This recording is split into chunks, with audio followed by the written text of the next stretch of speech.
परेशान होते रहते हैं। अब देखना ये होगा कि क्या इन कॉलोनाइजरों पर कार्रवाई होगी या नहीं। मध्य प्रदेश सरकार ने जैसे ही कहा कि अवैध कॉलोनाइजरों पर मामले भी दर्ज होंगे और कठोर कार्रवाई की जाएगी, इसके बाद अगर रायसेन की बात करते हैं तो रायसेन कलेक्टर द्वारा भी कहा गया कि जो कॉलोनाइजर हैं जिन्होंने अवैध रूप से कॉलोनी काटी है उनके ऊपर कठोर कार्रवाई करेंगे और उनके ऊपर मामले भी दर्ज कराएंगे, कठोर कार्रवाई की जाएगी। इसके बाद रायसेन जिले के में जो अवैध कॉलोनाइजर हैं इनके हौसले यहाँ पर पस्त पड़ते नजर आ रहे हैं। इस समय हम एक कॉलोनी में मौजूद है, ये रायसेन के गोपालपुर पे ये कॉलोनी काटी जा रही है। आप देख सकते हैं यहाँ पर इस कॉलोनी में, यहाँ जब इस कॉलोनी संचालक से बात की कि आपके पास कौन कौन सी अनुमतियां हैं तो उन्होंने साफ तौर पर कहा कि अभी हमारे पास कोई अनुमति नहीं है।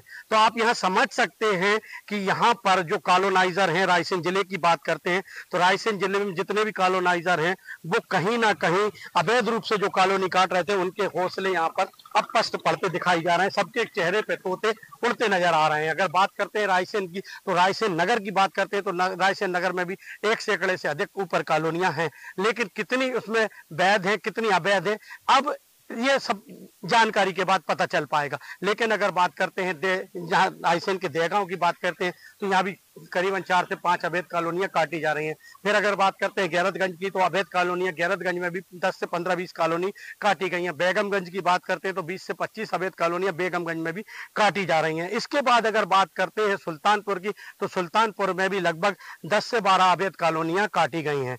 भाई इसके बाद बढ़ते हैं बाड़ी की तो बाड़ी में भी करीब 10 कॉलोनी अवैध रूप से काटी गई हैं। वहीं दूसरी बात करते हैं रायसेन जिले के बरेली की, जो बरेली की बात करते हैं तो बरेली में भी करीब 10 से 15 अवैध कॉलोनियां काटी गई हैं। उसके बाद उदयपुरा की बात करते हैं तो उदयपुरा में भी करीब 20 से 25 कॉलोनी अवैध रूप से काटी गई हैं। इसके बाद जो अंतिम छोर कहलाता है देवरी, अगर उसकी भी बात करते हैं तो उस देवरी में भी यहाँ पर अवैध रूप से कॉलोनी काटी गई है। अब्दुल्लागंज हो, गोहरगंज हो, मंडीदीप हो, सब जगह की अगर बात करते हैं तो अवैध कॉलोनियों का पूरे जिले में मायाजाल फैला हुआ है। भाई अगर बात करते हैं पास के सलामतपुर चौराहे की तो यहाँ पर अवैध कॉलोनाइजरों ने चौराहे पे ही अवैध कॉलोनी काट दी गई है। फिर सांची की बात करते हैं तो ऐतिहासिक पर्यटक स्थली है सांची, वहां भी अवैध कॉलोनी का मायाजाल है। फिर अब बात करें दीवानगंज की बात कर लेते हैं तो वहां भी अवैध कॉलोनियों का मायाजाल फैला हुआ है। लेकिन जब सरकार द्वारा ये कहा गया, मध्य प्रदेश सरकार द्वारा कि अवैध कॉलोनियों पर निश्चित रूप से कार्रवाई करेंगे, तो अब ये तय माना जा रहा है कि भाई उसी कड़ी में अगर रायसेन कलेक्टर से बात की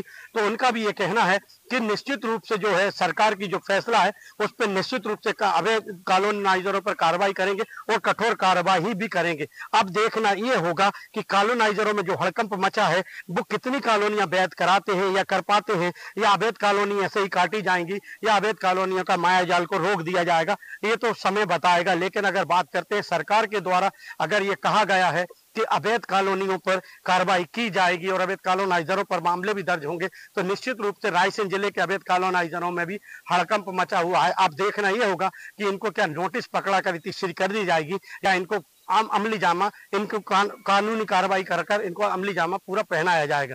लेकिन अगर बात करते हैं अभी की तो रायसेन जिले के बरेली की बात करते हैं तो बरेली में एसडीएम द्वारा 3 अवैध कॉलोनाइजरों को नोटिस थमाया गया है। अब देखना यह होगा कि जिले भर की बात करते हैं तो जिले भर की कितने अवैध कॉलोनियों पर कार्रवाई होगी, ये तो आने वाला समय तय कर पाएगा। लेकिन अगर बात करते हैं तो अवैध कॉलोनाइजर जो भी हैं वो अभी परेशान नजर आ रहे हैं।